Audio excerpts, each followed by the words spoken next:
on the fourth floor. Cell phones are not permitted in the courtroom unless expressly authorized. Any unauthorized possession or use of a cell phone in the courtroom may be addressed by the court. For those individuals who are authorized to have a cell phone, please place your device on silent at this time so that these proceedings may continue without interruption. The court also expects that every person in attendance will be treated with the dignity and respect to which they are entitled to. Consistent with the court's standing decorum order, all spectators shall remain quiet, civil, and orderly at all times. Spectators shall not engage in conduct that is distracting, disruptive, provocative, disrespectful, uncivil, or threatening in any manner. Spectators shall not make audible comments of any kind, shall not shake or nod their heads, and shall not make gestures or other visible reactions during their hearing. Spectators shall also not wear or display pins, buttons, signs, clothing, photographs, or other items expressing support for or in opposition to any person connected with this case or expressing any position concerning the status of this case as a capital offense. The court appreciates the cooperation of all present in maintaining a courtroom environment that is safe, respectful, orderly, and faithful to the rights and dignity of every person involved. Finally, I wish to note that this preliminary hearing is scheduled to conclude this Friday at 5 p.m. I raise this as simply a reminder for the parties, particularly given that we have now reached the midpoint of this week. I recognize and respect the constitutional rights of all parties. When this preliminary hearing was set, the court allocated a substantial amount of time for both sides to address the matters they consider necessary and appropriate for purposes of this proceeding. The standard at a preliminary hearing is probable cause, and with that in mind, I ask counsel to remain mindful of the time that remains and manage your time appropriately so each of you is able to fulfill your duties to your respective clients within the time frame that has been provided. And with that, I wish to inquire of a brief overview on what is anticipated from each party in order the court has a roadmap on how we are proceeding for the remainder of this preliminary hearing. First, turning to the state, and if you wouldn't mind coming forward, Mr. Grunander. Thank you, Your Honor. We anticipate presenting evidence through Agent Brian Davis this afternoon. Sergeant Jennifer Falmina is also present in the courthouse and prepared to testify if we get to her today as well. Following her testimony, which we believe will carry into tomorrow, if we do get to her today, that will close the presentation of the evidence on the part of the state. Thank you, Mr. Grunander. For defense.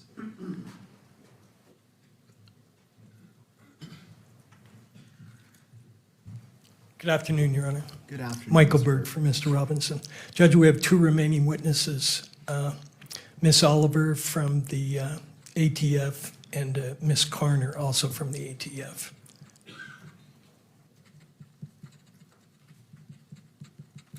All right, and to both parties, thank you, I appreciate that. Do both parties anticipate any issues concluding their case? Obviously, there's variables, cross-examination, and kind of the fog of war that happens in court proceedings, but any party anticipate issues concluding at or before Friday at 5 p.m.? Not from the state, Judge. Just want to highlight one issue for the court because it may be that the court wants to do some time management. The state is going to proffer a video 1102, a video recorded 1102. We have provided the state, I want to say about a day and a half ago, with proposed redactions because we believe that portions of it are not admissible even in a preliminary hearing. And the way we did that is we provided a transcript and then a redacted version of the transcript of the entire video recorded interview. It may be that the court wants to look at the proposed redactions not while court is in session, but during some other period of time, because the transcript of the video, which we prepared and we provided to the state so the state could raise any concerns about the accuracy of the transcript. That's not an issue. the admissibility of portions of the video or the issue is about 20 pages, maybe 22 pages. So to use court time for the court to look at the proposed redactions may be an inefficient use of the time. I'm not saying when the court should do it. I'm just saying we may not want to do it between 9 and noon and 1 and 5 tomorrow or Friday. But it's going to come up today, and so the question will be, when does the court want to engage in the process of reviewing a 22-page transcript that has proposed redactions? That's all. I appreciate the heads up. Mr. Gernander, do you wish to be heard? Yes, Judge. Your Honor, the state has received the proposed redactions, and we are prepared to address when that time comes. However, we do intend on presenting testimony through Mr. Davis, through Agent Davis, and when we get to that point, when it's ripe for discussion, we can address the matter with the court. That would be our preference. All right, well, I'll address it as it comes. And to the defense, with the remaining time, do you feel confident that it is sufficient to accomplish your duty? We do, Your Honor. Thank you. All right, does either party require the benefit of the record before we begin? To the state.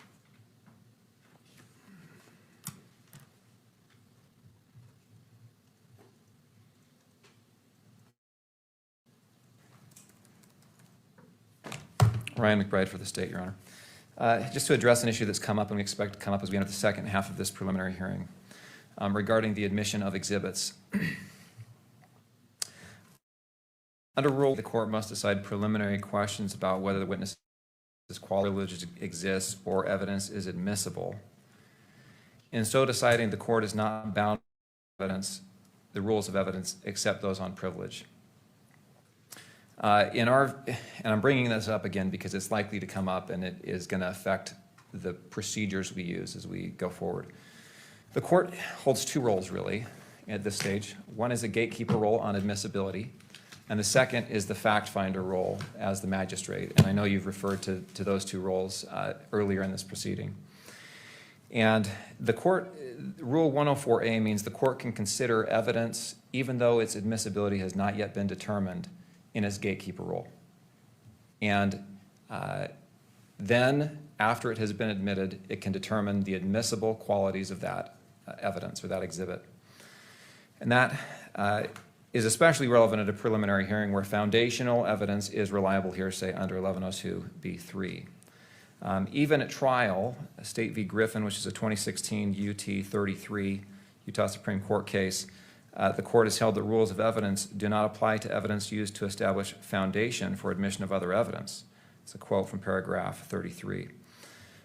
So the point is, foundational rulings on admissibility can consider evidence that is not in and of itself admissible. That's proper.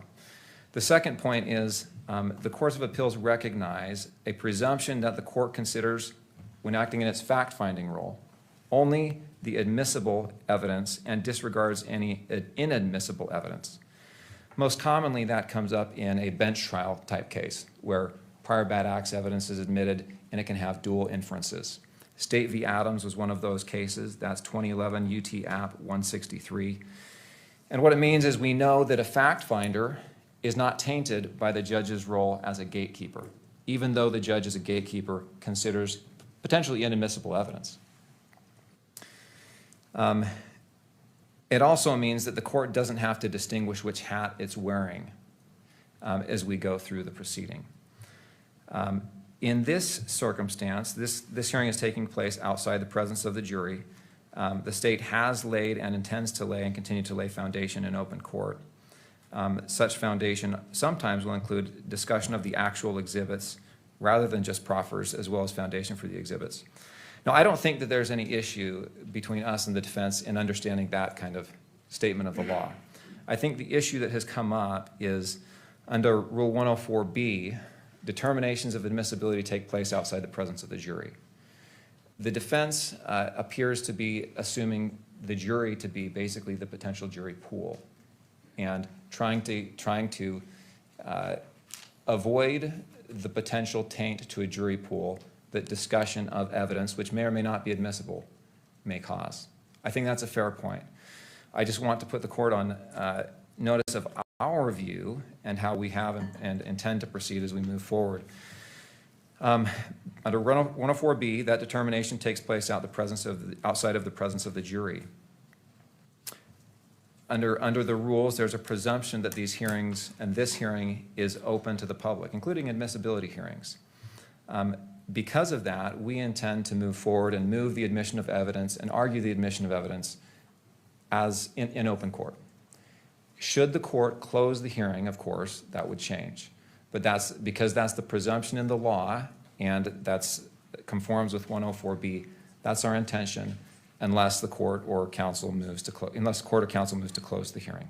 So in summary, the court can and often should consider evidence and review the exhibits before admission.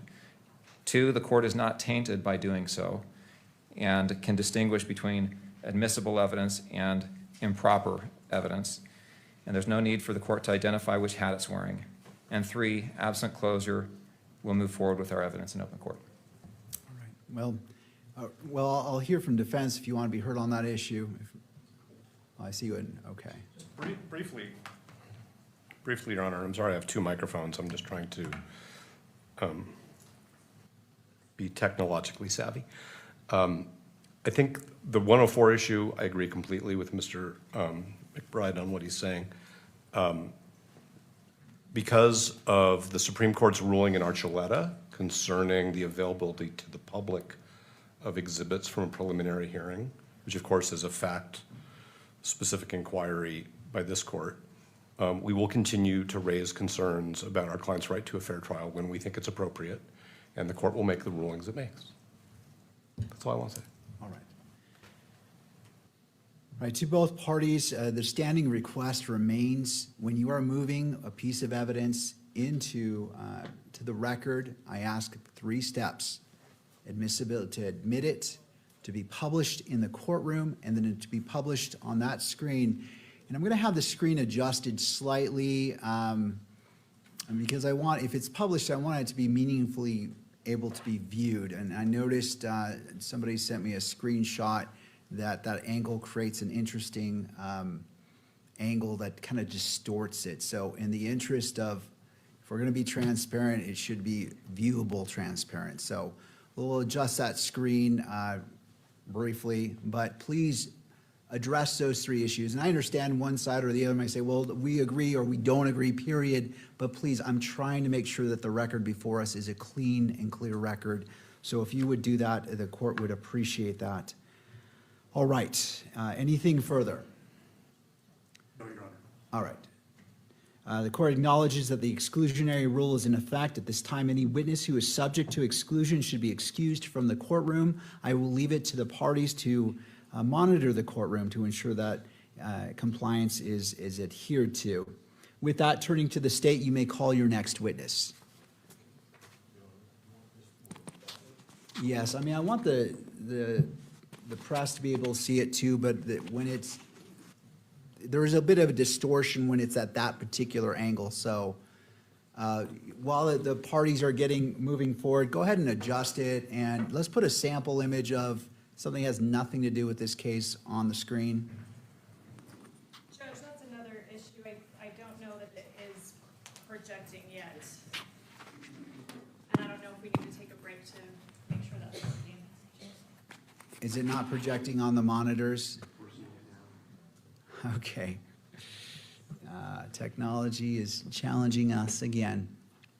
Well, what's our thought, staff, on projecting?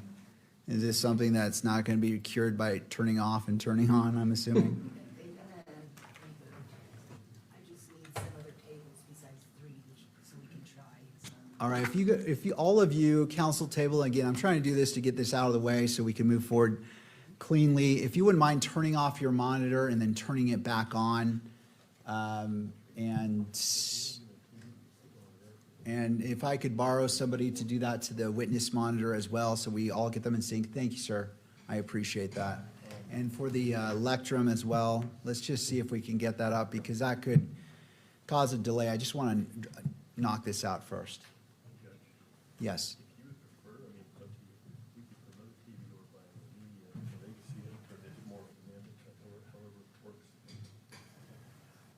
Where would that TV go?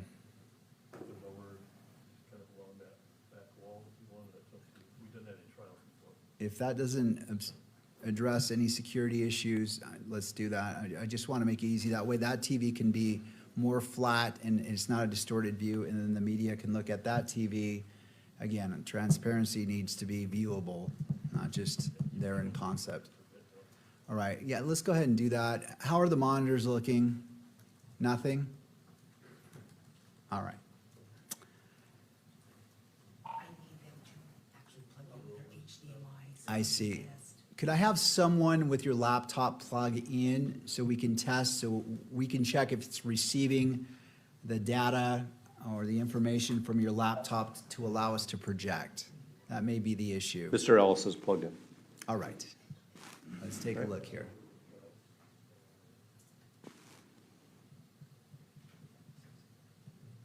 I appreciate the party's patience, especially after I just said we're at the Working? halfway point. We're getting a thumbs up. All right, so it's displaying for defense, for prosecution. We're working on it right now, Judge. Yes. All right, and on the screen monitor here, it looks like something came up. All right, we'll just hope that the monitor for the witness works as well. All right, so we're ready to go?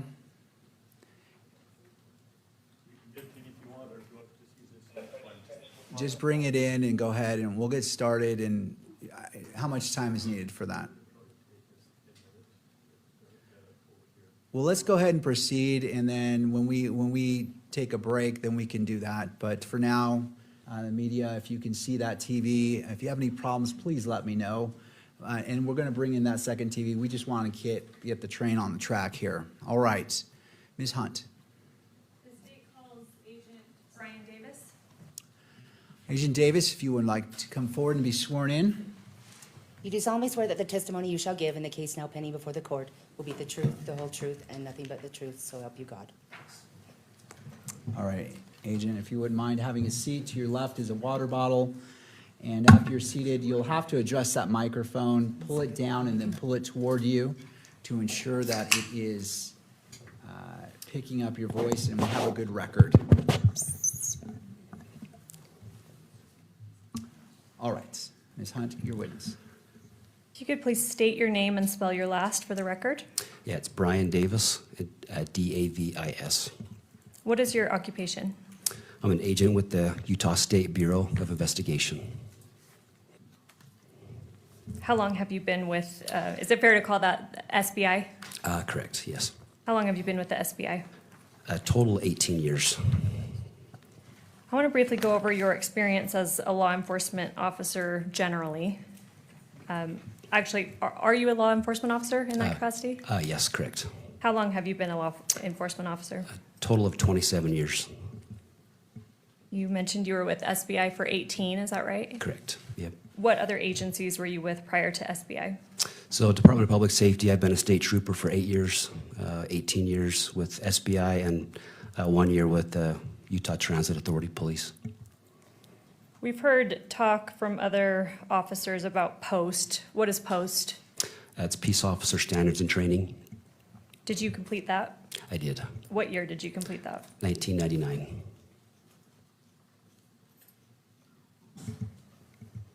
Is that a type of certification that you hold?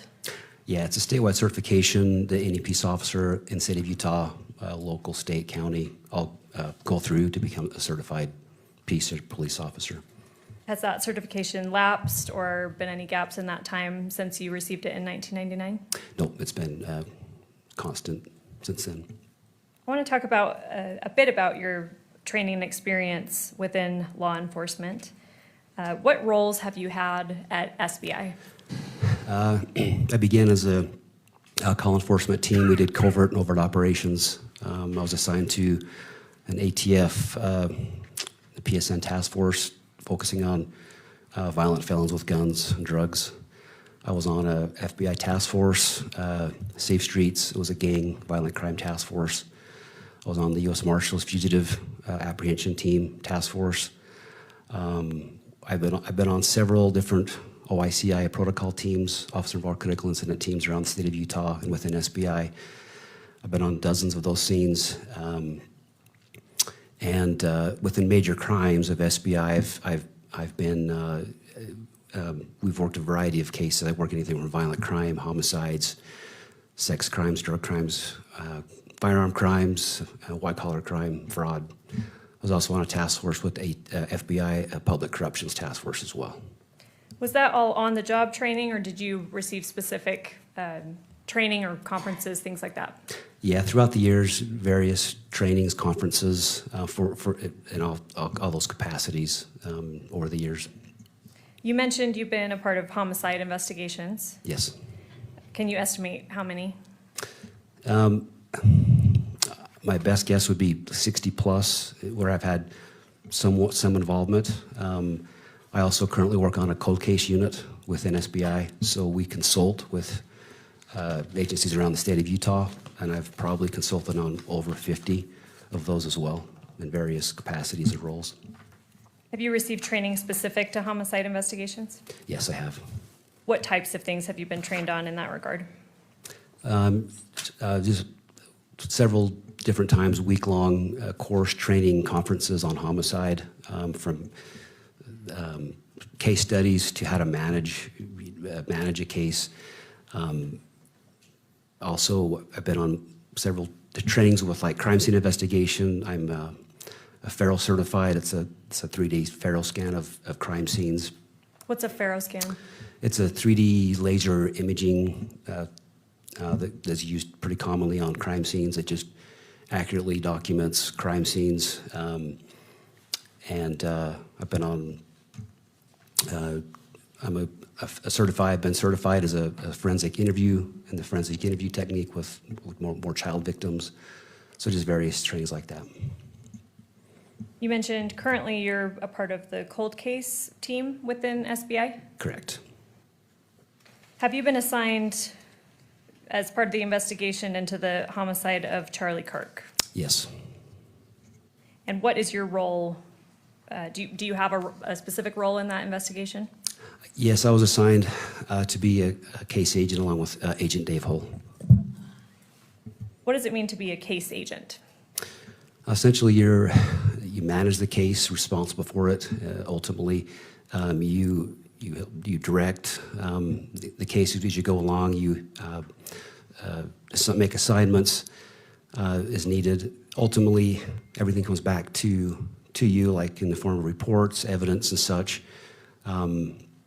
And then ultimately, you screen that case, if applicable, to the appropriate county attorney or DA. You mentioned that you are a co-case agent or were with Agent Hull. Is it typical to have two case agents on a case? It can be especially on a large case, yes. Has this particular case been large? Yes, it has.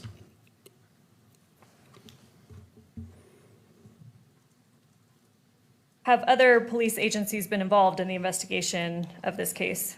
Yes. Who has been designated as the primary investigative agency? The State Bureau of Investigation is the primary investigating agency. I know there are probably several or dozens, but what other agencies have you been working with? FBI, ATF as well, several local state agencies, UVU Police, Orem Police, Utah County Sheriff, Washington County Sheriff, St. George PD, most of all the agencies within Utah County and even others outside of the county. So we've worked with a lot of agencies with this case. It was a pretty large-scale investigation. You mentioned ATF. What does that stand for? Alcohol, tobacco, firearms. All right. I know a lot about so as a case agent, have you been in court during this preliminary hearing? Yes. You've heard prior testimony? Yes. We've talked a lot about the events of September 10th of 2025. I want to direct your attention to September 11th, 2025. Do you remember that day? I do. What happened on that day in relation to your investigation?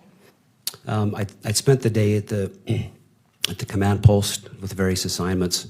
That evening, it was about 8:30 p.m., I believe, of the 11th. I received a phone call from Sergeant L. Scholes requesting that I travel to St. George. Who is Sergeant L. Scholes? What agency is Sergeant L. Scholes with? With SBI. And he requested that you travel to St. George? Correct. What was the reason stated for that? We received information that an individual was turning himself in, or was going to turn himself in to police in regard to his involvement with the incident, the shooting on UVU campus. And I'm sorry, what time did you get that information, that call? About 8:30 p.m. Did you travel down to St. George? I did.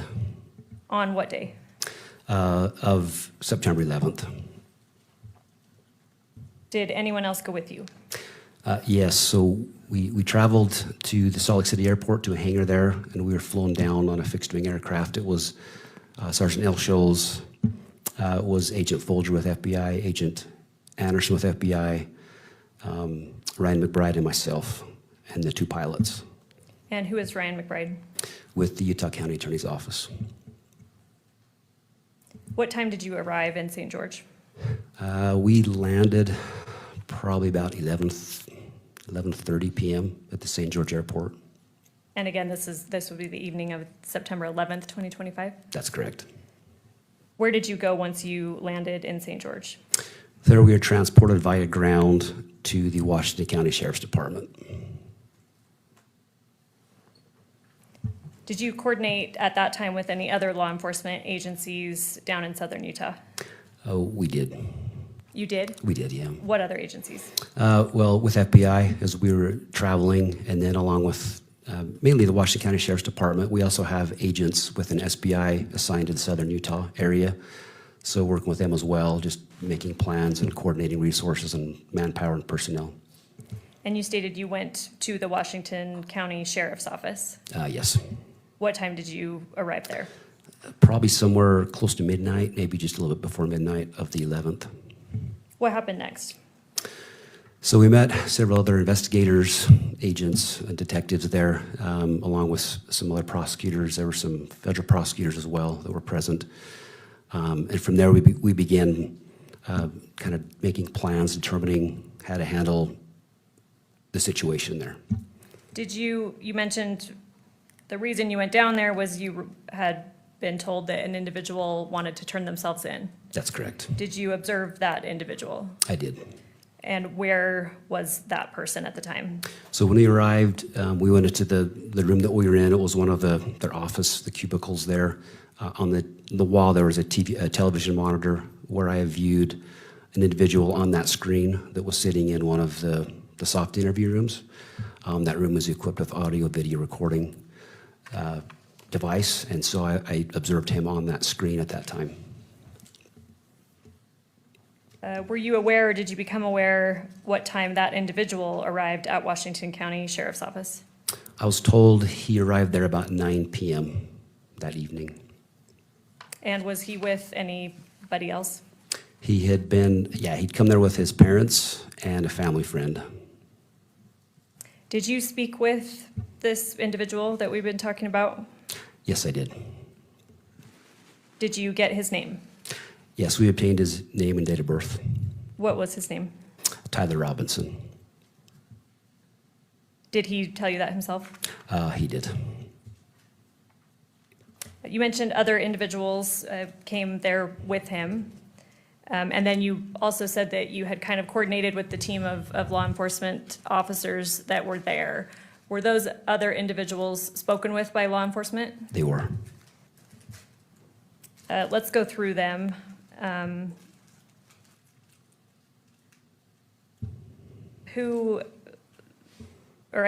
did that happen? Who was spoken to first of the other individuals?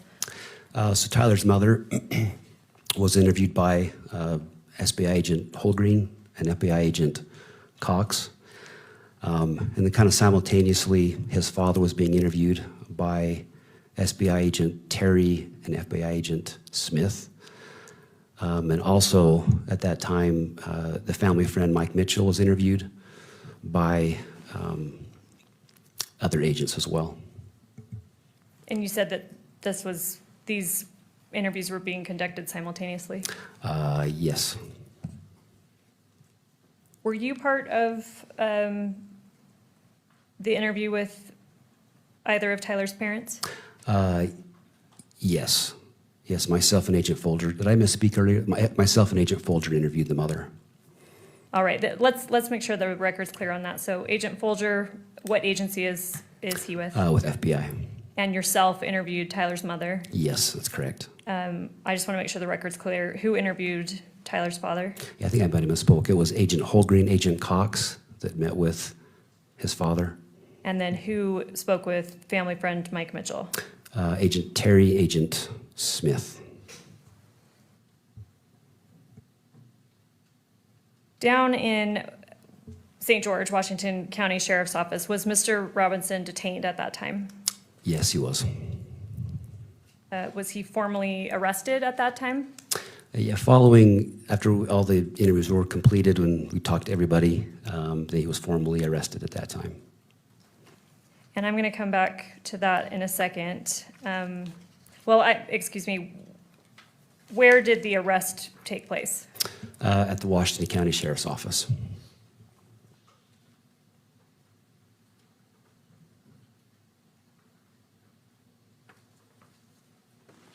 And what date did that happen on? Would have been September 12th. It was about 4 a.m., I believe, of September 12th.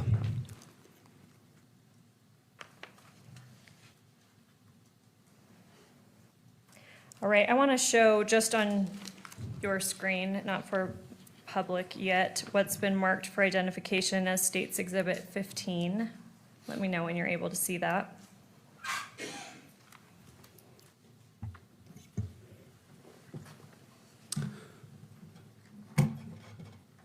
Okay, it's there. Before I ask you about that, did you have an opportunity to, you stated that you observed Mr. Robinson at Washington County Sheriff's Office, is that right? Yes, that's correct. Your Honor, could I have a moment with Ms. Hunt? May I have a moment with Ms. Hunt? You may. You're just going to do the redacted version. Thank you.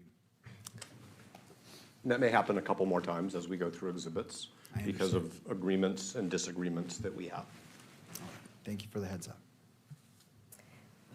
At Washington County Sheriff's Office, where you initially observed Mr. Robinson, you stated that he was in a room. Is that room equipped with video recording? Yes, it is. Is that standard practice for a facility like that to have video recording in such a room? Yes, very, very common. Have you reviewed that video? I have. And in your review of that video, does it fairly and accurately depict Mr. Robinson at that time? It does. You see on your screen what's been marked as State's Exhibit 15. Do you recognize that? I do. What is that? That's the interview room in which Mr. Robinson was seated and waiting.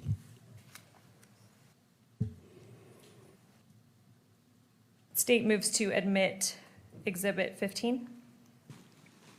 Ms. Hunt, and the other two steps, what's your request? We would ask to admit it into evidence. We have, defense counsel and I have agreed upon, redaction of the video, and I would ask to publish it both to the courtroom and to the media. Mr. Novak? It's silent, correct? Ms. Hunt? Yes. Yes, Your Honor, Ms. Hunt is correct. The state had originally proposed a longer image with audio, and we've agreed to a shorter image without audio. And so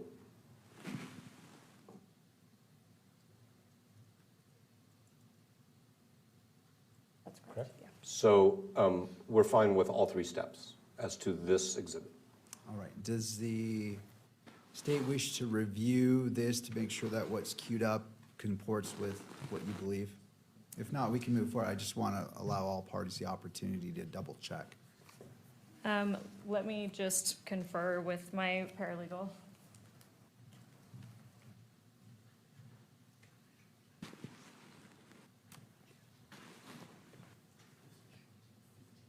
Oh, that's probably right.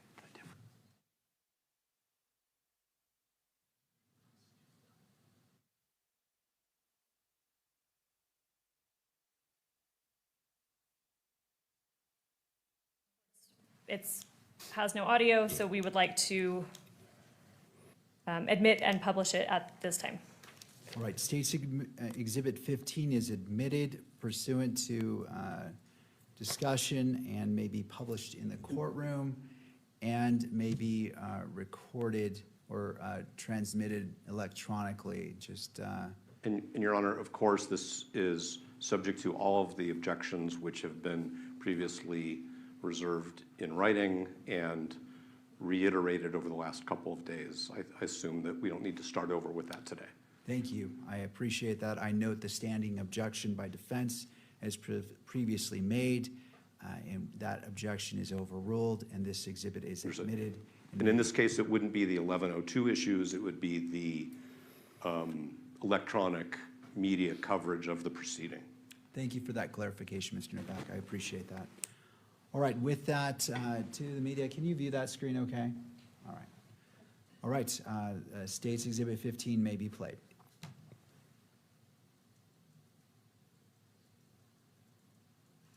And Agent Davis, who are we seeing here? That's Tyler Robinson. And although we are watching it on video, what is he wearing at this time? He's working a dark colored baseball cap with a, that's like a, I believe it's like a, maybe the Hurley symbol on it, like a white symbol on front. It's a burgundy short sleeve shirt with no graphics. It's blue jeans and gray and white tennis shoes. I believe they're Converse style tennis shoes.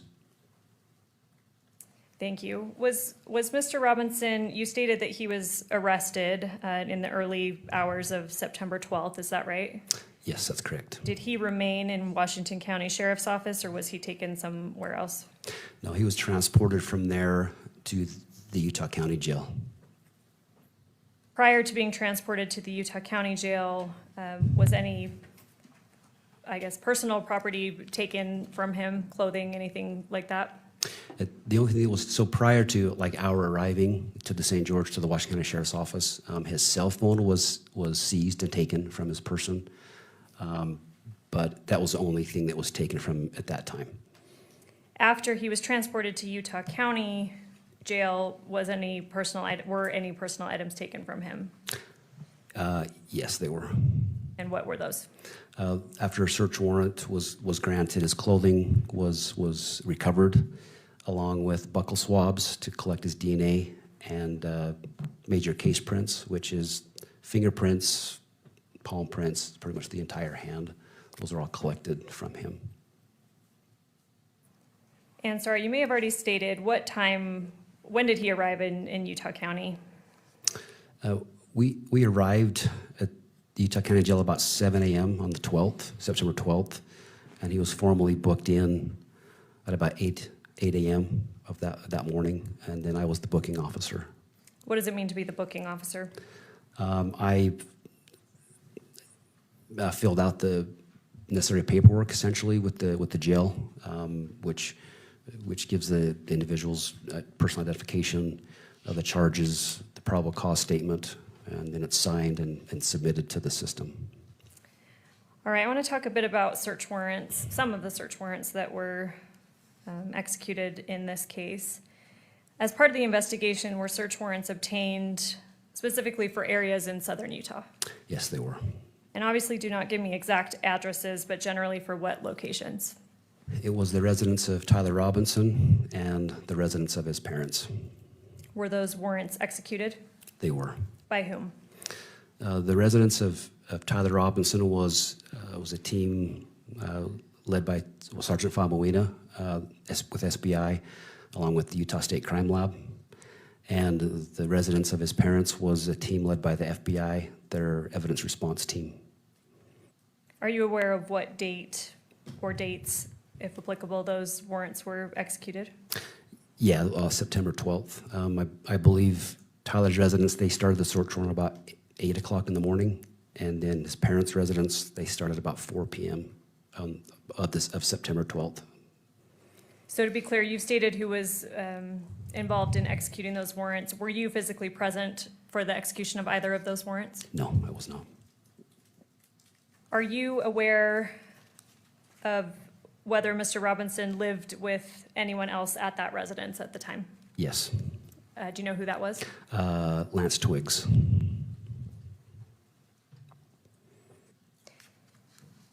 And we won't get too into it right now. We'll cover this with Sergeant Falmina, but did you receive information from officers involved in those execution of those warrants about what, if anything, had been found? Yes, I did. All right, turning to another area. As part of this investigation, you have previously mentioned that a family friend came in initially with the Robinsons.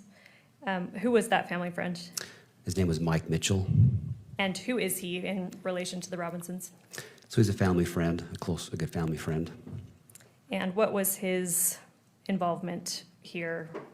So he helped facilitate working with Tyler and his parents with the sheriff's department for Tyler to turn himself in. And I believe you mentioned previously that law enforcement conducted an interview with Mr. Mitchell. They did. Remind us when that interview occurred. So that was the early morning hours of September 12th at the Washington County Sheriff's Department. And I know you've already stated, but remind me who was present for that interview. That one was Agent Terry and Agent Smith. What agencies are they with? Terry's with SBI and Smith is with FBI. Are you aware if a second interaction or statement was collected from Mr. Mitchell? Yes, it was. When did that happen? It was March 31st of this year. Who was present at that time? It was Ryan McBride, Chad Grunander, Kimberly Derfler, and Agent Chris Terry with SBI. You mentioned Ryan McBride, Chad Grunander, and Kimberly Derfler. What office do they work for? The Utah County Attorney's Office. And you mentioned Agent Chris Terry. Yes. So you were not present for this collection of this statement. No, I was not. Have you communicated with Agent Chris Terry about how this happened? Yes, I have. How did this happen? So all those individuals met with Mike Mitchell at, it was the St. George, well, it was at the St. George court office, courthouse there. They met and discussed briefly, just going to kind of talk generally about the situation. From there, Mr. Mitchell was given a handwritten 1102 paper statement, and he left the room, went into a separate office by himself, was there for about an hour where he hand wrote a statement, filled the statement out.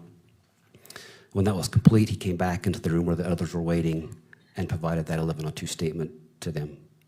We've heard quite a bit about 1102 statements. Sounds like there's an official form that is used. What's present on that form, if you know? There's an admonition or warning given on those forms that states that the information you're giving is true and accurate to the best of your knowledge, that any false statement that is given or may be given would be punishable by a Class A misdemeanor. Aside from that being written on the form, are you aware if this admonition was discussed with Mr. Mitchell? It was. Do you know by whom? Yeah, Ryan McBride provided that admonition to him. And you stated that Mr. Mitchell then went into a separate room for about an hour and wrote his statement down? Correct. Did anyone, including prosecutors or law enforcement, direct him what to say? Foundation, objection. Personal knowledge. Would you like to respond, Ms. Hunt? I can lay a little more foundation. All right, so I'll sustain the objection for now, and Ms. Hunt is moving forward with laying more foundation. You discussed with Agent Chris Terry about how this statement was obtained. Yes. Did he mention anything to you about anyone directing Mr. Mitchell about what to say or what to include in the form?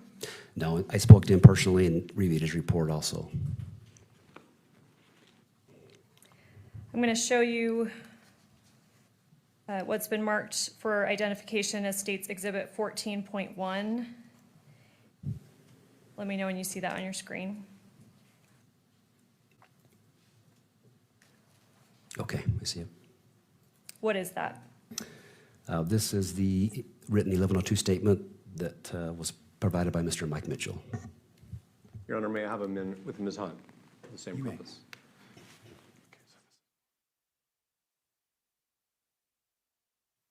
All right. And how do you know that? I reviewed it. I reviewed it in its original. As soon as it came to us, I've seen it prior. So And Kimberly, if I can have you slowly scroll down.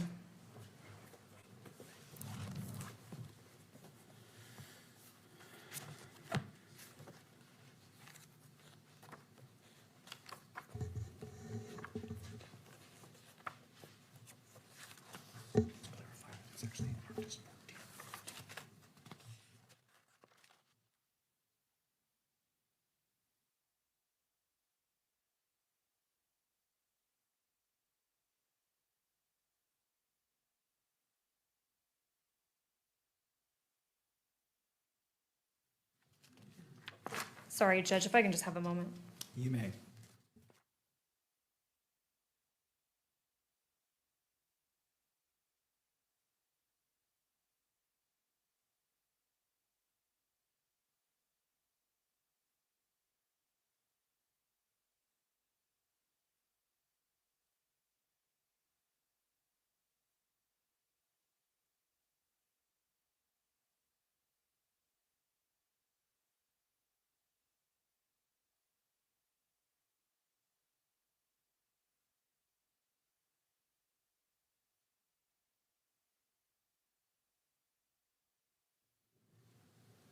I apologize, Your Honor. I misspoke. It's not 14.1, it's just Exhibit 14. Okay. So if we can place that again on the screen for the witness only. Yes. And sorry, we had been scrolling through that. Do you recognize that? I do. Does it depict, is it fair and accurate from what you remember? Yeah, with the exception of the redactions, yes, it's fair and accurate. And Judge, I'll make a record, defense counsel and I have stipulated on the redactions that are present.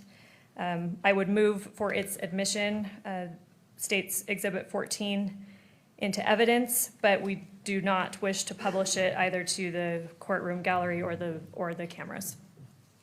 All right, could I have a copy of it? What I have is the unredacted version. So I want to review it before I make that decision.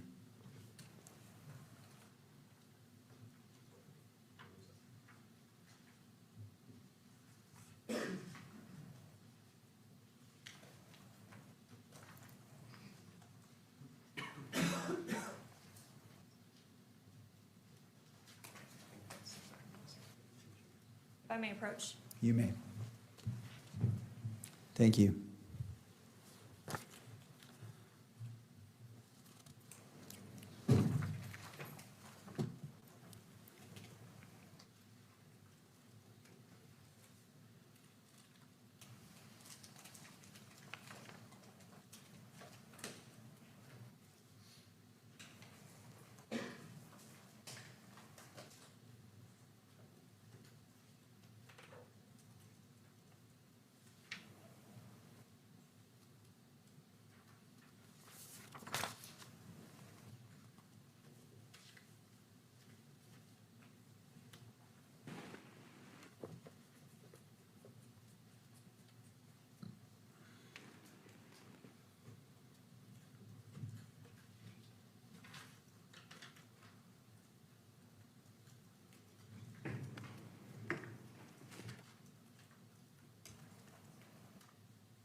All right, I've had a chance to review State's Exhibit 14 and noting the standing objections by defense.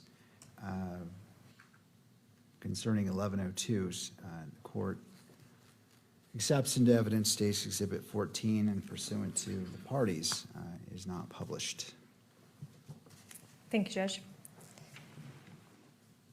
All right, I want to move on to another topic. You've stated that you've been present for the duration as the case agent of the preliminary hearing. Is that right? Yes. We heard testimony yesterday about turning to the scene at UVU on September 10th, that a bullet was found on a roof. Do you remember that testimony? I do. Do you have knowledge about that bullet, what that is about? Yes, I do. What roof was that bullet found on? I believe it was it was found on the computer science building on the roof, on the far east side of the roof of the building itself. How do you know that it was found there? I reviewed the agent's report that found that, documented it, and collected it. What agent was that? It was Agent Ben Schneider with SBI. Are you aware of where the computer science building is on campus? Yes, yes. Can you explain generally where that is located? Yeah, from where the LOSI building is, it's a building directly kind of south and east of there, from the LOSI. Southeast from the LOSI building. Where is it in connection to the auditorium section that we've been talking about where Mr. Kirk was stationed? It's east of there. East and a little bit south, and mostly east. Would there have been, from that roof of the computer science building, to your knowledge, would there have been a line of sight to Mr. Kirk's tent? No, not according to the agent. Agent Ben Schneider, there was not a line of sight from there to where the tent was, where Mr. Kirk was. Did you learn from Agent Snyder what caliber that bullet was? Yes, I did. And what was that? It was a .223 caliber. What is a live round? It's a round that had not been fired, so it still had the projectile, and it was a fully functional bullet with ammunition with the bullet. Did you learn if this .223 bullet found on top of the computer science building was a live round? Yes. And how do you know that?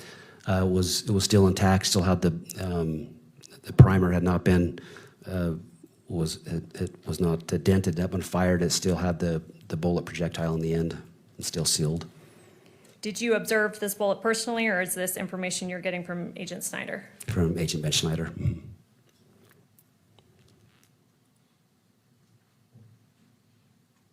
All right, turning to a different topic.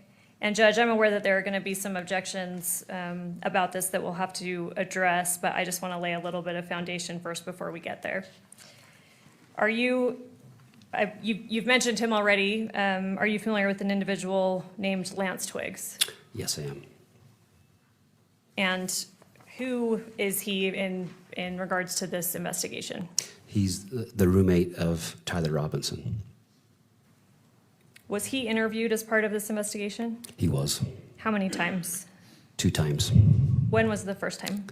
The first time was the early morning hours of September 12th, and that occurred at St. George Police Department. So we've heard of several people coming in and being spoken with at Washington County Sheriff's Office. Correct. Mr. Twiggs was spoken with at St. George PD. Correct. Do you know who was present for that interview? It was FBI agents Larson and Agent Ling. Are you aware of Mr. Twiggs' buccal swab was taken at that time? I don't recall happening there. I believe it happened later. I'd have to, but it did occur. That was obtained from him. Okay. But you're not sure if it happened on the 12th? I don't recall if it was there or later at his residence, but. But ultimately, a buccal swab was obtained from Mr. Twiggs? Yes, it was. Do you know if his phone was taken from him? It was.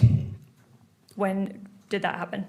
So it was during that interview with FBI at St. George Police Department. They conducted an interview of him, and then he provided his phone. He did it voluntarily also, provided it to those agents. And that would have been on September 12th, 2025? Correct. You mentioned a second interview of Mr. Twiggs. There was a second interview, yes. When did that take place? April 20th of this year. Where was that? Happened at the Utah County Attorney's Office. Who was present at that second interview? It was Mr. Twiggs with his attorney, Jill Cottrell. It was Lauren Hunt, Sam Peed with the U.S. Attorney's Office, Ryan McBride, Sergeant L. Schulz, well, now it's Lieutenant L. Schulz, and myself. We've talked about 2 interviews of Mr. Twiggs, one on the morning of September 12th, 2025, second on April 20th, 2026. Are you aware if both of those interviews were recorded? They were. Have you reviewed those recordings? I have. Before Mr. Twiggs' interview on April 20th, 2026, well, first let me ask you this. Are you aware of what use immunity means? Yes. What does it mean? It's a letter that the use of immunity is essentially giving the individual, during the limited time of their statement, they're given that immunity from statements that are made in regard to an incident. But it does not preclude them from prosecution, from evidence that would be known or found then or later outside of that interview. It just gives them that limited immunity during the type of the interview. Okay, so for any statements made during the interview, they're given immunity for that, but they're not generally prohibited from being potentially prosecuted outside of that interview. Is that fair? That's my understanding, yes. Was Mr. Twiggs given use immunity? Yes, he was. By what offices? The Utah County Attorney's Office, as well as the United States Attorney's Office. You mentioned that both of Mr. Twiggs' interviews were recorded. Have you reviewed those recordings? Yes, I have. Do they fairly and accurately depict those interviews? Yes, they do.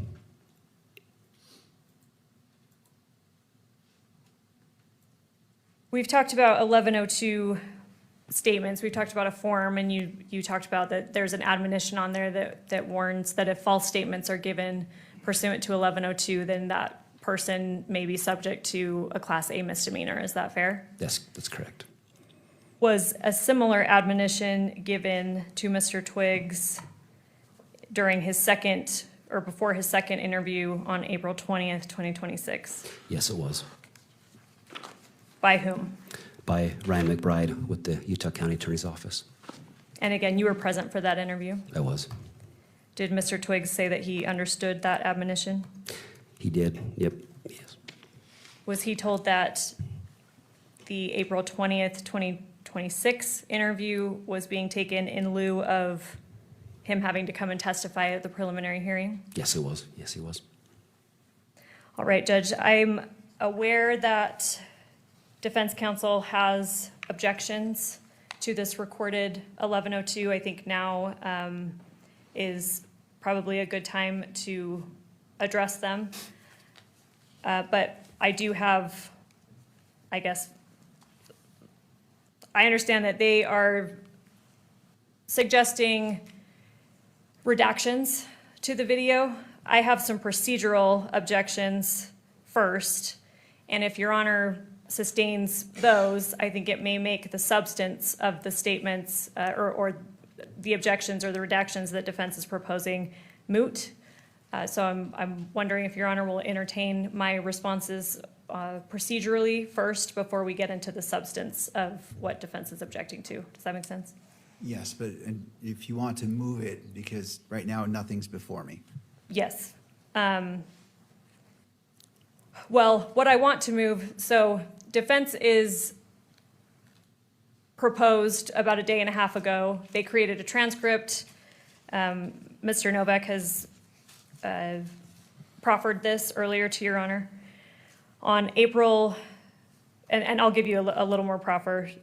On April 28th, 2026, the Utah County Attorney's Office provided this recorded 1102 statement of Mr. Twiggs to defense counsel.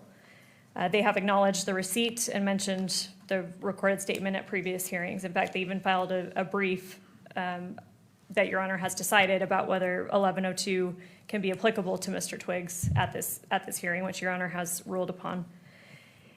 Monday at about 4 p.m., defense counsel sent us a transcript that was prepared by the defense team, and it had significant redactions that they were suggesting.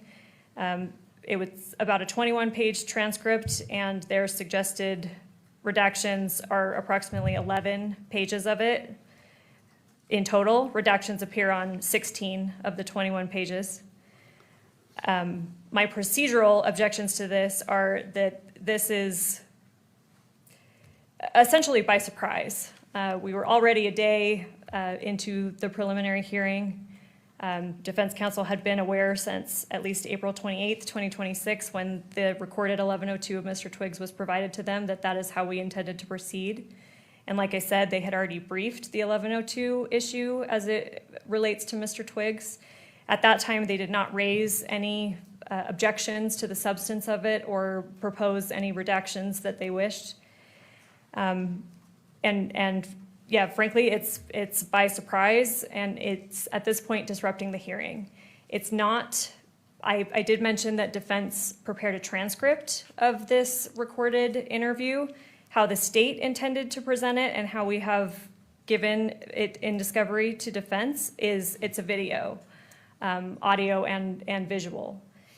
Making redactions to that is not as simple as a transcript where you can just, block out sections of the text. So it's far more complicated than that to edit or redact portions of the video at this time.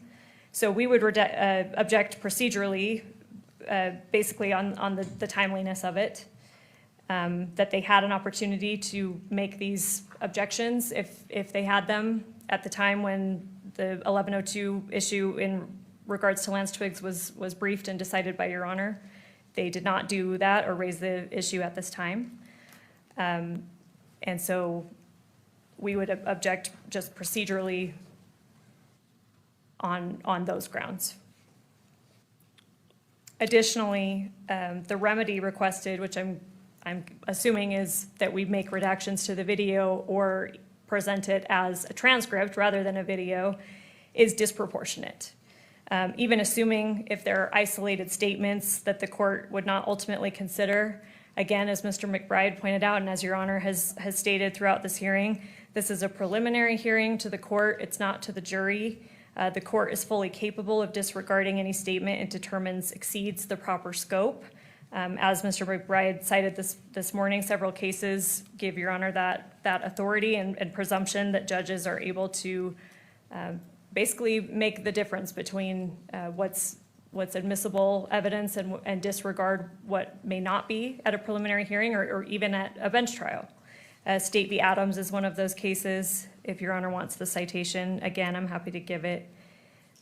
State v. Featherson is another one. That one is 781 P2D 424. State v. Hannigan is another one, 2014 UT App 165. And State v. Rosecrans, 2024 UT App 128. And those cases all stand for the notion that essentially judges, and this is to quote from Rosecrans, judges are not subject to many of the same concerns about prejudices and improper influences as jurors. And so, again, procedurally, the remedy asking us to now, in the middle of a week-long preliminary hearing of which everyone was aware, edit or alter or redact portions of this video recording 1102, that remedy is disproportionate. If there are any potentially objectionable statements within that, Your Honor has the ability to disregard those. And so we would prefer not to get into the substance and argue each statement line by line. And we would prefer to just move for its admission and have the court use its discretion as a judge to take what's proper versus improper, disregard anything the court might find improper. If we would like to move into substantive objections, then we're happy to, but if the court can rule on those procedural objections first, it may make any substantive objections moot. All right, so you're moving into evidence states exhibit 16, Yes. and as it relates to publication, what is your request? So, Judge, we believe, and I believe this has been discussed before on the record, that the state is in agreement that the media should not have the ability to handle or replicate certain exhibits. Because it's video, Mr. Twiggs is shown certain exhibits. So we would agree that this should not be captured by cameras and projected by the media outside of the courtroom. But we would like at least the audio and maybe even the video within the courtroom itself to be captured, is the state's position. All right, I want to make sure I understand. So your request is that the video not be projected and captured by the video camera, but the video and audio is played in the courtroom and the audio is able to be transmitted, just not the video via the camera. Is that my understanding? Correct, that's the state's position. All right. And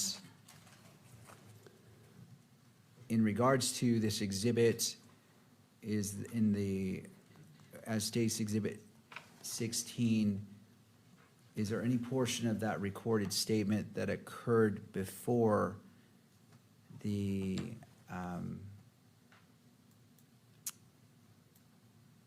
the 11:02 warning was given to Mr. Twiggs? Not that we are presenting today. Okay. All right, turning to the defense, Mr. Novak. Thank you. Thank you, Ms. Hunt. So I'm going to address first, Your Honor, what Ms. Hunt describes as the procedural issues with our proposed redactions. Many weeks ago, the state lodged their anticipated exhibits with the court. And then the court said, I'm not going to review them. In fact, I'm returning them. I'm sorry. The court said that the court is returning the exhibits to the state.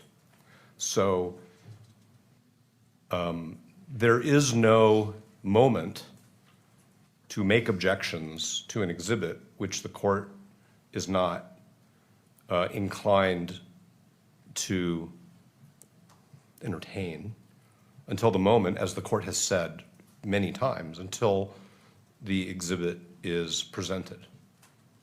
And so what we have done is we have given the state, it's only a 20-page transcript, excuse me, it's only a 20-page transcript. We have given the state a transcript we prepared ahead of time so that the state could make sure that the transcript is accurate. The state has never said that the transcript is inaccurate, so I'm going to assume for purposes of the moment that the state doesn't have any dispute that the transcript is an accurate transcription of Mr. Twiggs' recorded 11:02 interview.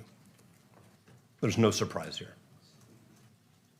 There's been all of Monday evening, all of Tuesday, this morning.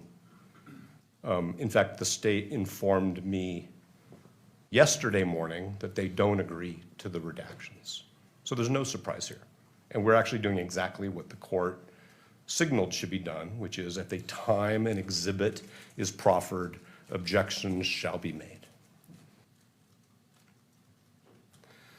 This wouldn't be as much of a problem if Ms. Hunt had just said to Your Honor,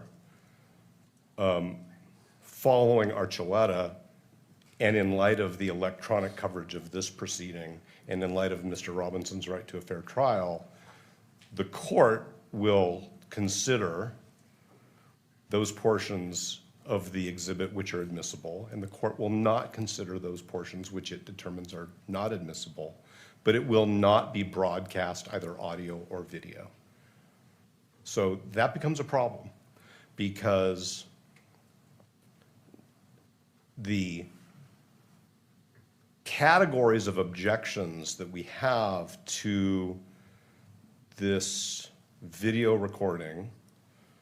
I'm going to talk about a little bit so that the court understands why Ms. Hunt's suggestion that the entirety of an exhibit, which may not be admissible under the rules of evidence at a preliminary hearing, be played in open court, and that the audio be captured by electronic media and broadcast. Because of our client's right to a fair trial, that's a problem. And I don't want to sound flippant, but this is actually the Ryan McBride 1102. The vast majority of this video is Mr. McBride testifying and Mr. Twiggs agreeing. If we were in a courtroom, it would be a leading examination virtually from start to finish. I don't want to say that every single statement by Mr. Twiggs is just an affirmation of what Mr. McBride says, but the vast majority of it is. There are also portions of this 1102 where Mr. McBride is basically testifying as to what other exhibits that this court will see say. So there are 2 other exhibits that this court will be asked to receive into evidence today, which are text messages and a group chat. I'm just going to distinguish between the 2. And so this 1102 statement is basically Mr. McBride saying, and then the chat says this, and then the chat says that, and then the chat says this. He's basically testifying as to what the exhibits say. So in some ways, the 1102, those portions of the 1102 violate the best evidence rule, because I have no doubt that those 2 things that I just talked about are going to be presented to the court by the state.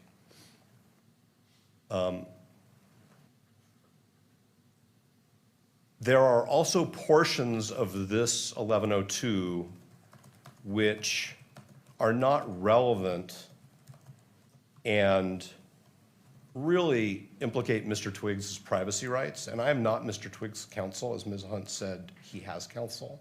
I don't know if he's, well, I don't want to speculate. But it's not relevant. There are portions of it which are not relevant, and there are portions of it which I think, especially to be broadcast, implicate other privacy interests. So I'm not trying to create complications, and I'm definitely not trying to take the state by surprise, because I went to great lengths to provide the state with a transcript, with a proposed redacted transcript. And in fact, today, we prepared to make it easier on the state and actually on Your Honor.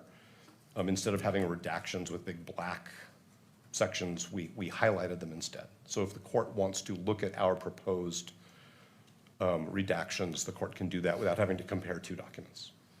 The other thing I want to say is that if the court did order ultimately that portions of it would be broadcast in any way, in the courtroom, outside the courtroom, we're not trying to change the state's exhibit from a video with audio to a transcript. The transcript is really being used as a tool to address the inadmissible portions of the video, because there's no way to communicate to the court efficiently which portions of a video we think are not admissible. It's much easier to do it on paper. So the transcript is just a tool. We have the ability right here in this courthouse to cut the video into the pieces that the court deems admissible. Mr. Ellis tells me it'll probably take a couple hours at the most. So maybe that's also not a concern. There's no delay associated with this in light of the fact that it's Wednesday and this court is going to conclude this hearing by Friday afternoon. So I've gone beyond the procedural issues. I've addressed that we think portions of it are not admissible. There's no surprise. We've followed exactly what the court has signaled, which is I don't want to hear about exhibits until we're in the middle of the hearing, and I don't want to hear objections about it till we're in the middle of the hearing. The litigation over whether Section 1102 is constitutional under Mr. Robinson's federal due process rights and the other rights that were addressed, That litigation does not mean that we should have brought to the court proposed redactions to an exhibit in a hearing which hasn't started yet, in a hearing in which the state hadn't, until 20 minutes ago, even proffered an exhibit. So I understand that the state wants to avoid the substance by trying to short circuit this with a procedural argument. And Ms. Hunt is a very excellent advocate for her client. But the reason why is because the state, well, because the exhibit contains significant content that is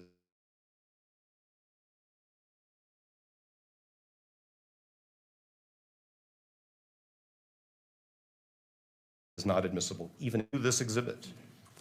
And the Archuleta rule would be extended to this exhibit, including that it's not going to be broadcast. Then I think that we have a different path toward the efficient resolution of this issue. All right. Does that make sense, Your Honor?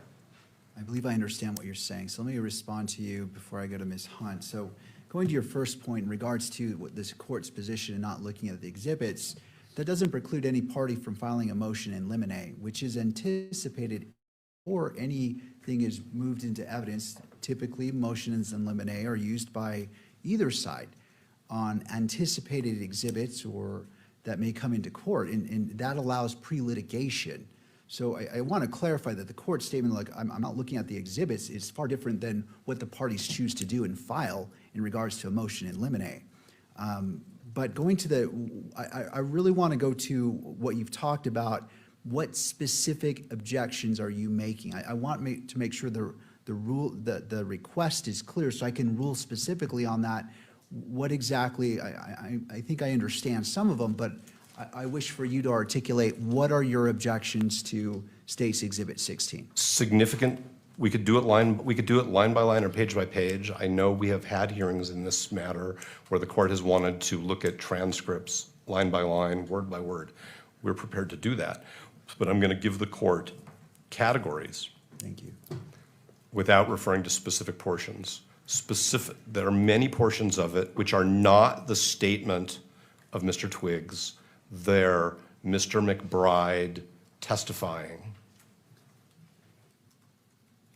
on video as to what other exhibits say. And Mr. Twiggs is saying, yeah, that's what it says. Yeah, that's what it says. Yeah, that's what it says. So I apologize. I don't mean to interrupt you. Oh, no, I it's just fine. want to categorize it and put it in a box. So what is the what objection under the rules of evidence is that specifically? What are you boxing that as? Well, first of all, it's counsel testifying. Second of all, it's hearsay. It's Mr. McBride's out-of-court statements as to what an exhibit says. There's a best evidence rule, which I'm sure the court is familiar with, which is that the best evidence of what an exhibit says is the exhibit. So we may have a little bit of a cart before the horse here. Sure. Because there are two exhibits that I'm very confident are coming. There are portions which are not relevant. There are portions which I believe are inadmissible when the court balances under 403 the probative value versus the prejudicial value, especially in light of the manner in which this hearing is being broadcast. So we have improper testimony by counsel. We have the best evidence rule, which I think also includes hearsay. We have relevance issues, and we have 403 issues. And so, but what I'm saying is that those are all things that this court can manage, as Ms. Hunt and Mr. Bride have taught us today in terms of the court's preliminary assessments, the court's role as a magistrate, and the Archuleta rules that allow this court to decide certain exhibits will not be viewed or heard by the public because it interferes with Mr. Robinson's right to a fair trial. Thank you. And I heard exactly what the court said about the in limine situation, but I do want to just say this, and I hope this is taken in the right spirit. if this court had said to us, I'm returning the exhibits, but if any party has any objections to any exhibits, I want to hear about that before the hearing, we certainly would have done so. And I think that it's probably, for counsel, a suggestion about how future hearings where there are many or complex exhibits, because there will be such hearings, should be handled, which is we can do in liminees before the hearing begins, so that the court knows these exhibits, there are no disputes, these exhibits, there are disputes, these are the disputes, and we don't have to waste courtroom time bringing the court up to speed on what those concerns are. It can all be briefed ahead of time. And we're happy to do that. Thank you. Well, going to the last point, let me be clear on the record that I don't intend to interfere with the duties of either party. It is not my job to say, well, here's what you should do, here's what you shouldn't do. I'm independent. I'm not team prosecution, team defense. And so I will not dictate how you run your case.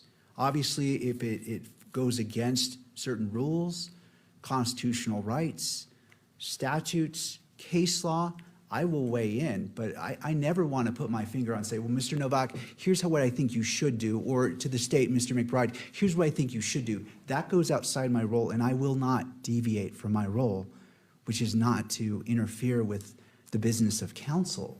And I'm fortunate as a district court judge that I have very experienced attorneys who I have watched and have done an excellent job. And your experience, as I stated on I believe in the Pro Hoc Vice, highly experienced attorneys on defense, highly experienced attorneys on prosecution. And so I do not want to get into the business of saying, here's what you should do. I hear what you're saying, but I want to be clear from this point on, in case there's any ambiguity, the court does not need to go into the business of dictating what you feel is in the best interest of your client to the state what is in the best interest of your client. I staying clear of that, but I appreciate the point you're making, and I hope that clarifies any ambiguity that may exist.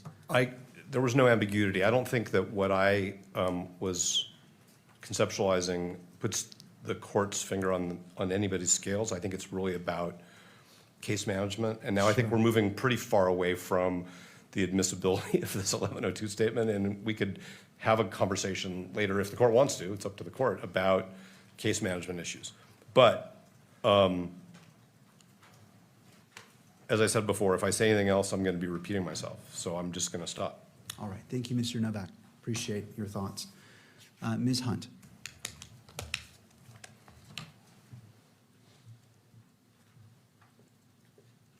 Yes, thank you, Judge. And as I tried to parse out, obviously we have procedural objections, which may, depending on how the court rules, make the substantive objections moot or unnecessary. But to Mr. Novak's point about this not being by surprise, yes, to be fair, he did send me a transcript with proposed redactions Monday, I believe at about 4 p.m. It was not accompanied by any objections that he actually had. So we had to compare the transcripts and, to our best guess, come up with what the substantive objections may be. I am ready to respond to what I believe they may be, and obviously he's now given categories. But I think we're now at the point where the court needs to exercise its ability and obligation under Rule 104A to decide a preliminary question about whether evidence is admissible. But before we do that, because to argue the substantive objections, I want to actually get into the substance of it. And so I think we need to consider whether this is going to be a closed hearing, and then probably, I don't know, I'm assuming the media attorneys will want to weigh into that, because I do want to quote specific sections to be able to advocate for my position, the state's position on this. I think we will need to get into the meat of what is actually stated here. And so I think the court needs to decide if this is going to be an open or a closed hearing, and hear from the media or any other parties that need to weigh in on that. All right. Anything further from the parties as it relates to that?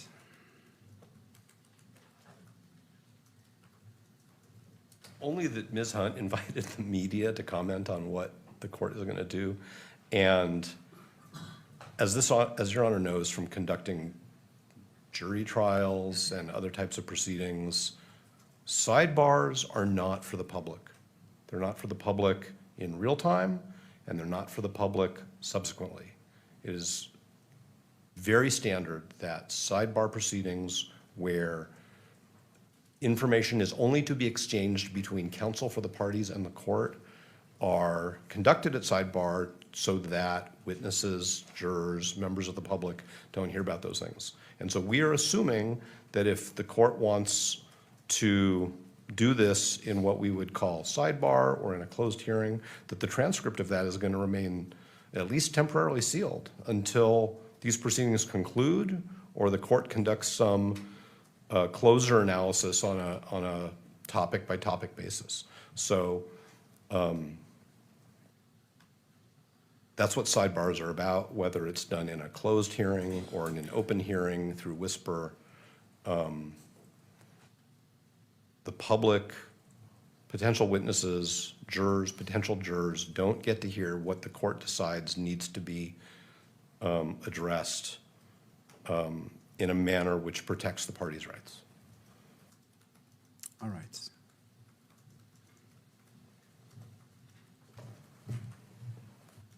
Your Honor, if I may, Michael Judd, on behalf of the media. A request to close a court proceeding isn't a sidebar, and calling it a sidebar doesn't make it one. The court knows the rules at this point. Any attempt to close a hearing requires that the court engage in some sort of hearing about that closure that is open to the public. It can't be done in whisper. That can't be done with the cameras off. There are occasions where a court may find it necessary to put some portion of some hearing behind closed doors. But the conversation about whether or not that happens, of course, has to take place in public. I don't want to belabor any of the points that are made. I think the court recognizes the interests at issue here and what the media's position would likely be on these. I'd like to find common ground. It appears to be a significant piece of common ground here is that everybody seems to believe that the video interview that is at issue here is very important. And that, of course, makes people want to invoke protections, invoke closures. From the media's perspective, from the public's perspective, of course, that pushes the other direction. There may be moments of this preliminary hearing, there may be exhibits that do not present significant pillars of support for the decision that the court will ultimately be called on to make as a gatekeeper and as a magistrate. It seems to me, I haven't seen this video, the public hasn't seen this video, it seems to me that this appears to likely to be one of those pillars on which the state intends to base its case and on which the court's ultimate decision will likely rest. That counsels in favor of access, in favor of publication, in favor of allowing the public to see the work that the court is doing and why it's doing it. I recognize Archuleta has been invoked. We respect and understand Archuleta.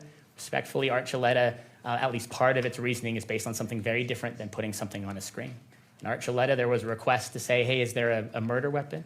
Are there crime scene photos? Can we come handle those, right? Can we look at them? Can we turn them over in our hands? And part of the reasoning in Archuleta was we're worried about that will impact the quality of the evidence and the obligation everybody has to keep that evidence reliable and safe. Putting something on the screen doesn't present any of those sorts of risks. Because this is so important, so this interview appears to be such a critical piece of the case being presented here in this courtroom today. The media's position is that it should be shown on the screen and that the public should be allowed to see it as well. To the extent there's any sort of compromise at all, the one that is presented by the state, which would allow the public to monitor and oversee and understand and comprehend and assist with the work being done by the court, then something like the state has provided, which is we allow the audio to play. If there is some sort of, it sounds to me like what the state is saying is there's some sort of witness privacy issue that would be served by turning that video off. Maximalist advocates on behalf of the media would always want that video to be on, but I recognize that that may be a reasonable compromise. But the idea of shutting the courtroom down to argue about closure or keeping this recording from the people in the courtroom who are allowed here, the victim representatives, the media representatives, the public itself, is simply a non-starter, I believe, under the rules that govern this proceeding. We ask the court to keep this as open as possible, and if there is any sort of narrowing of the public's right of access here, that it be done only in the narrowest way possible, and that it be based only upon recognized interests. And finally, I would say, Your Honor, to the extent that I hear any sort of real counter interest at all, it continues to be a fair trial interest. We take that important. We recognize that its importance. We take it seriously. The court has also over and over again recognized what the right approach to that is to say there are mechanisms in place under Algier to say we do an expanded voir dire, we do a jury questionnaire. We can handle those counter interests. And on behalf of the media and the public, I'd ask that the court handle this dispute that way. Thank you. Any further comment by any of the parties? All right. Mr. Novak. Only that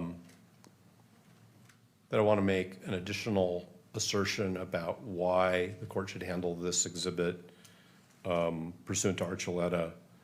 But I want to make that argument a sidebar, because the whole point is to protect my client's right to a fair trial. And by making part of this argument in open court, it's a self-defeating exercise. So when the court resolves whether it will hear from us at sidebar, we're prepared to do that. All right. The issue is sidebar is public because the transcript's open. So it's just because the parties request sidebar and the court invokes the white noise, that doesn't make it private. It simply obscures the noise in the courtroom because that goes in the transcript unless it's a closed hearing. So Then we would like to have a very brief closed hearing to lodge another objection about the publication of this, of any portion of this exhibit, of certain portions of this exhibit beyond Your Honor's eyes. That's what I'm saying. thank you. All right, right now what we're going to go ahead and do, and what I want to do is I want to look at the redactions that you're proposing and take a look at that. And it's also a perfect time to take a break because we need to bring in the monitor potentially for future exhibits. So that's going to give us our 15 minutes. I want to review that so I can be brought up to speed because the transcript, from what I understand, is just a transcript with suggestions of what defense wants to redact. Is that correct? That's correct, Your Honor. And so what I would suggest, well, if this works for the court, is we will email to the court staff something we've already given the state, which is the proposed redacted version of the transcript. I understand that the state wants a video to be presented as evidence. We can get there if the court concludes there should be redactions. It's not redacted through blackout, it's highlighted. So the highlights are the proposed defense redactions, and Mr. Ellis can make sure that your court staff receive that, and it can either be emailed to you or printed out, whatever works. Any objections, Ms. Hunt, from the court reviewing the proposed redactions in order to bring the court up to speed at whatever argument the court may entertain? No, Judge, but I want to clarify for the record and for myself, is the court ruling on my procedural objections, and I want to reserve the right to make my substantive arguments using what's actually in the exhibit. So being able to quote directly from it, knowing that if it's not a closed hearing, those portions of what I'm saying are going to be on the record and broadcast. So the court is not making a ruling right now. We're just going to take a break, and then we're going to come back on the record. But on the break, I'm trying to maximize the time, and that's why I'm asking, is there any objection to me reviewing what it sounds like defense has sent you, which is just the transcript highlighting what they're anticipating redacting? I just want to bring myself up to speed, so on the next step, when I make my ruling, the court is ready to go. Okay, And fair enough. maximizing the time, because we also want to put up a monitor, so there's like 3 things we can accomplish in the space of 15 Fair minutes. enough. The state has no objection to that. All right, Mr. Novak, if you wouldn't mind sending what you sent to the state to the court for review, and we will take a 15-minute break. It is now, well, let's go a little bit longer, just I want to make sure everything is in place. Let's come back at 3 o'clock, and we'll proceed from there. Court is in a brief recess. All rise.